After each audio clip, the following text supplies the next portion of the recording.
Board value proposition. I'm going to start at the end, which is one of the things that we're going to be getting to in the exercise after we do a brief presentation on resumes, and bios, etc. Catherine? Hi. um, so when we're looking at the board value proposition, it begins by your ability to connect your own personal experiential dots. How do you connect those dots? Through the culmination of looking at your experience, looking at it holistically, and then being able to frame it in a way that's going to be meaningful to a board.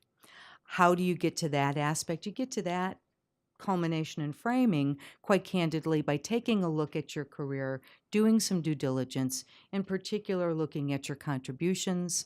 That includes what your title is, how long you've been in those positions, who your reporting structure is with, impact on an enterprise level, a departmental level, a divisional level, events. Time and time again, I see that events are taken for granted. Events can be something internal or they can be something external. Internal events could be a major succession event within an organization. Other events could be an organization that has recently gone public. Or that you started a business unit that has now gone public. There could be a major sell-off of components of organizations. So events can be both internal as well as external. Some of those external events could be catastrophic events. You know, there's somebody that I know quite well that has worked in the food services industry for a number of years, and a huge number of their restaurants were brought down due to weather conditions. And what that meant in terms of the rebuilding for that organization, the reputation for that organization, the disaster plans they needed to put into place. It was a huge event. Cybersecurity, security in general. So internal and external events, how have you been involved? What's your experience with those? As it relates to your board value proposition, I do not want to suggest or recommend that you talk about your reputation when you're speaking of yourself, but I want that to be something you take under consideration because there's your personal reputation. Chalice mentioned this. Who were the 8 CEOs that she could pick up the phone, they would take her call, and they would recommend her? That's not the same as referring her, okay? Recommending is putting their reputation on the line because they believe in you. They are backing you. So there is the personal reputation that you have that comes into play when you start to look at your network, but then there's the organizational reputation. What is the reputation of the organizations you've worked with? And have that in mind when you're beginning to look at what your board value proposition is. I'm going to talk next about some considerations before we even look at these documents and what the before and afters look like. So I want to start with, the considerations. Chalice had mentioned, are you starting with a fresh start? What's the lens you're using when you begin to do this work? Are you thinking of yourself as an executive? Are you thinking of yourself as a director? Are you thinking of yourself as an entrepreneur? Are you thinking of yourself as somebody who's recently retired? What is the lens that you're looking at yourself from when you're updating, writing, speaking about yourself at a networking event, communicating what your interests are, why you, in particular, are as qualified or more qualified than you who's at that same event? Okay, so what is the lens that you're looking for? Have you stepped back and began to look at your experience in a consolidated and integrated way? If you begin to look at, in Chalice's example, she's worked in a variety of industries, but early on there was a theme of turnaround, of process improvement, of mergers and acquisitions that steeped through her career background.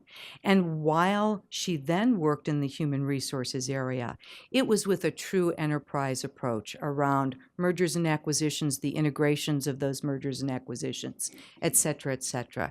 So begin to look at your experience in this holistic way of what you have to offer that makes you distinctive in your industry or in your market segments. Are you using those old descriptors? Here's a line in my resume. That's a good one. Let me pop that out. I'm going to use that as the foundation. And then I'm going to build paragraphs around that one sentence. I've seen people do that, and it can be really challenging. And are you using a chronological order approach? There is a level of you want to look at your experience in a chronological approach, but when you're speaking about your impact and what you've accomplished, there is this consolidation, and you're going to see that in some of the examples when we get to those in just a minute here. The other thing is, do you reference yourself as a corporate board director? And where do you do that? I can tell you there's at least 4 of you sitting in this room right now that's on the last page of your documents. I had no idea you were serving on corporate or public boards until I got to the last page of your documents. Where is it? It's not even in I'm an executive and a board director. It is at the bottom in a section near your education. So are you calling out? Are you applying for a job, Chalice? Or are you, okay, or are you presenting yourself as a board director? So you could have the best skills and the best network, but by the time that this begins, and by the way, these documents have a life cycle. You know, once they're out, other people start seeing them. So how you're presenting yourself is something that's going to carry with you for a period of time. So I know I'm kind of honing in on this, but it's an important foundation. It's your calling card. Are you mentioning that you're a corporate director in that opening paragraph? And if it's not in that opening paragraph, I like to think of this really valuable real estate of being the first half of a sheet of paper. So if you were to take a sheet of paper and fold it in half, I should be able to look at what's on the top half of this paper and make a decision on whether I want to read any more or whether you're somebody that's going to be valuable for the search, the need, the gap that we have in our board. Are you taking that critical experience or those key events for granted? And I spoke a little bit about that. As a founder, have you focused on what your company does, as in it's a commercial for your business, or what you have done integrating that into what your business does to establish and launch the firm? Does it demonstrate some of your leadership? Does it demonstrate the fact that you've identified a gap in the marketplace and you are here providing a solution because it hasn't existed, or you're creating a new way and a new set of solutions? Are you using throwaway sentences? Throwaway sentences are, I'm an innovator, I'm a collaborator, I'm a seasoned executive. I use those, and you'll see these in the example, but what does it tie into? Is it tying into something of substance, or are you making a claim about a trait that you're describing? Those are 2 different things.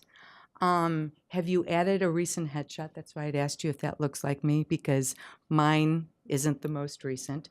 So you want to at least look like your headshot, okay? I mean, you know, so that if I'm seeing that headshot and you walk in the room, I'm going, okay, yeah, that's you. Maybe it was airbrushed a little, but I want to be able to identify you, okay? The other is, and you'll see a couple of different formats in the packet that you have there, but there isn't one size fits all. You can get creative with these formats. Something that is going to, you know, certain organizations are looking for more creative individuals and how they present themselves. You know, it's interesting, and I made the comment about the headshot. I know several people, based on their industry experience, that have multiple types of headshot. the very corporate button-down headshot. I also know somebody who is very successful, owns a manufacturing company. One of her headshots is with a hard hat. It landed her on an oil company board. It wasn't, I'm not saying the headshot did, but your headshot can represent who you are in your industry to some extent. So, keep in mind that it doesn't have to be one size fits all. And in reviewing the documents that were sent, here's some common themes. Poor use of that first half of your page, okay? There's a couple of examples where those photos are really big, or there's your logo, and a quarter of the page down, then you're telling me what your experience is. It's use that real estate. It's valuable. I had mentioned that there was a core dump of work as opposed to what the summarization is, the late references in terms of your board directorships. Oh, and jargons. Okay, I don't know what they mean. If I'm not in your industry and you're using jargon, you've got to give us some descriptor, because you're not necessarily going to be considered for boards in your industry, particularly if you're working. There could be conflicts of interest. So where are their competitive business models? And make that clear. I don't want to Google search what that means, okay? Nor do other individuals. So steer away from the jargon. We're going to lead to Gail's, or move to an example of Gail's document. And she's the first one. I think she's on the back side of one of those documents that you have. She might be on the back side of considerations. And if you don't find her readily, that type is, even I can see that type. So it's pretty big.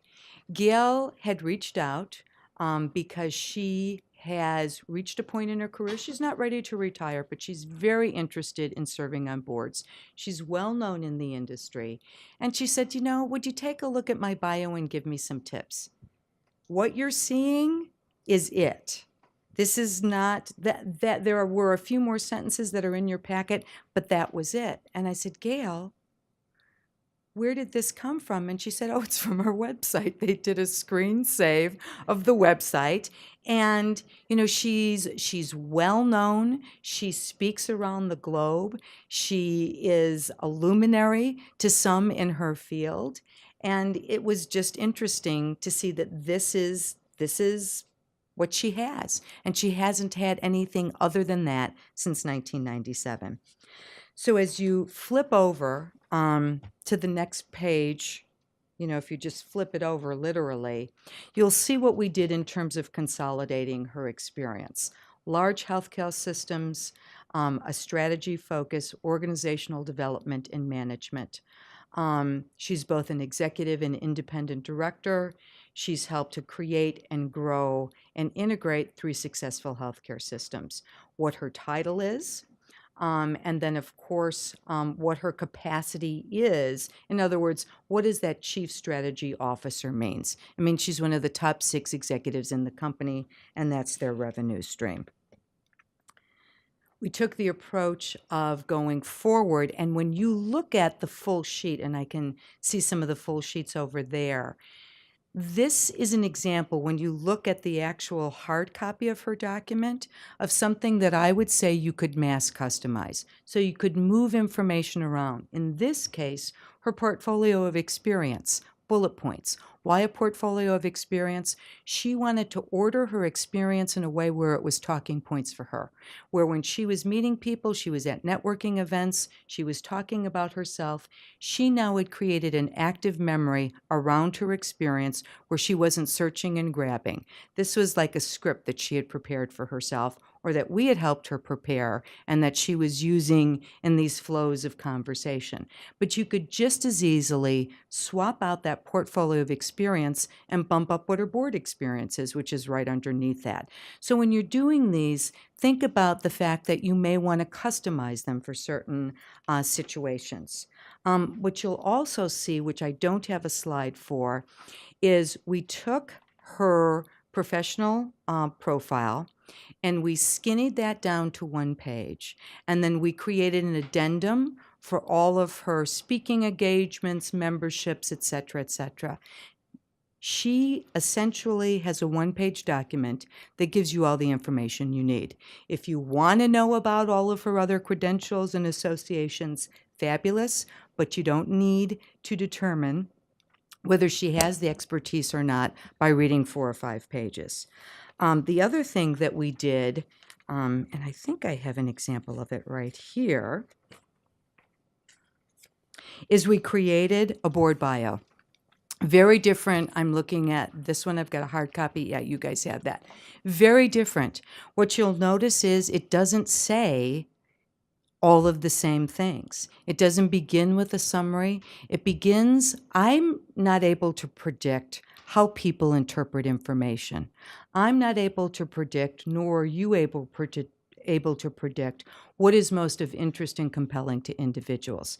This is a format that we've been playing with, and it has been really effective because it's sound bites of information. What are the skills? What's the board experience? What are the highlights? What's your career history, and what's a summary? So it's another format. When you look at these are the same people, there's different information and there's a different way that that information has been presented. So I just wanted to let you know when we were talking about formats and being creative, there are a couple of different options there. The next example, and actually, there's somebody here who knows Susan. Susan is somebody who, and this you'll see on the next slide, you'll be able to tell it on that resume. Susan had never put together documents. She'd always worked with a resume. She didn't need to put together anything for a board. When she was the chair and the CEO of Lennox in Minneapolis, people were calling her all the time. And she'd been serving on boards since the mid-'80s, everything from advisory boards, family boards, public boards, et cetera, et cetera. So she was on that radar screen. She was in the view. She had the gaze going on for her. So it was never important for her to put her documents together. Not all of us are in that position. She had a different type of calling card because of not just the CEO, but the chair post within a public company.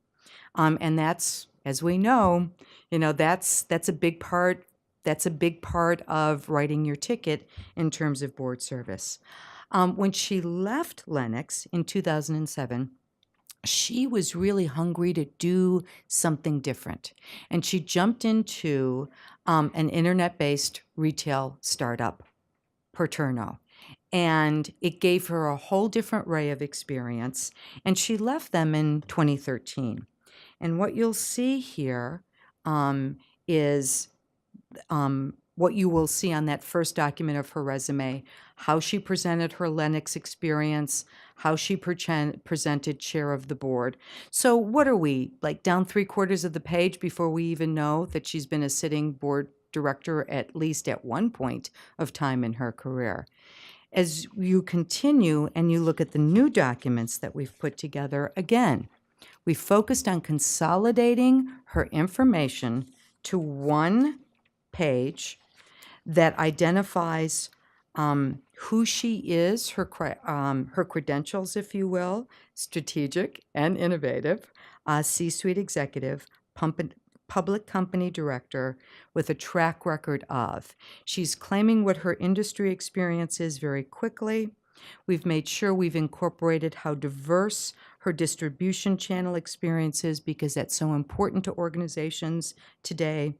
We've focused on making sure that we readdress what her board experience is, and without going into detail, just a little soundbite about what she's done on some of those boards. From there, we go into what I would consider the meat, and that is that she served on 11 public companies, which you don't know that from her original resume because it was on page 3. So some of this is the positioning that I talked about. Some of it is the reframing and consolidating the information and how you're going to describe it. And we've reframed both her Paterno as well as her Lennox experience, which you'll see here and here as well, where it combines who the organizations are with who she is as an individual. So I realized I had spoken earlier about, are you talking about what you've done? Is it a commercial for the company? But it's also important to lay the land, if you've been the CEO in the chair, to address what your company does, et cetera, et cetera. One of the other things that I thought was interesting too is there was no mention in any of these buyouts or no mention in any of her documents that she had moved the organization, Porterno, to a successful sale. Wasn't even in there.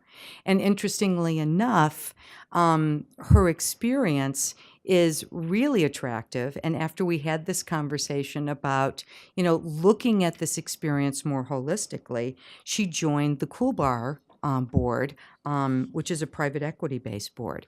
So how you put documents together, what you include in them, how you can mass customize them is really going to change and morph depending upon who your audience is. But I wanted to leave you with a sense of what the before and afters could look like and how you could incorporate some basic changes once you've done some due diligence about your background. So I'm going to leave you with some wrap-up thoughts before we move into our exercise, and that is, come up with a process, embrace it. Be prepared to define, refine, and articulate your skills in a way that's going to be meaningful to a board. If you're serving on a board and you look at your documents, would you consider yourself a candidate when you're just reading about yourself on that page? And if it doesn't meet that measurement, then you've got some work to do. Your board documents are your calling card. This is really tactical work that often falls in the category of the dreaded task. So find a partner you can work with. Find somebody, you're sitting with a group of people, okay? Find somebody that you can make a commitment to that can give you feedback on your documents. Get a fresh perspective. Your mentor can give you a fresh perspective. Your colleagues here can give you a fresh perspective, or your colleagues in your Chicago network members can give you a fresh perspective. Work with a coach. And at the end of the day, whatever you decide to do, have an editor look at your documents. Ladies, there's typos and grammatical errors, okay? So have an editor look at those documents. We just get too close to it. There was a point with Chalice and I where we had to step back and I had to bring in another editor because we had gone through a few revisions and our eyes weren't as sharp as they needed to be. And so we literally had another person come in and go through and look for redundancy. Your board value proposition is going to reveal itself through this due diligence process. And I want you to have fun. I want you to have fun when you think about this because this is about really investing the time in yourself to understand what it is you bring to the table so that you have the confidence, the vocabulary to speak about yourself in a full-bodied way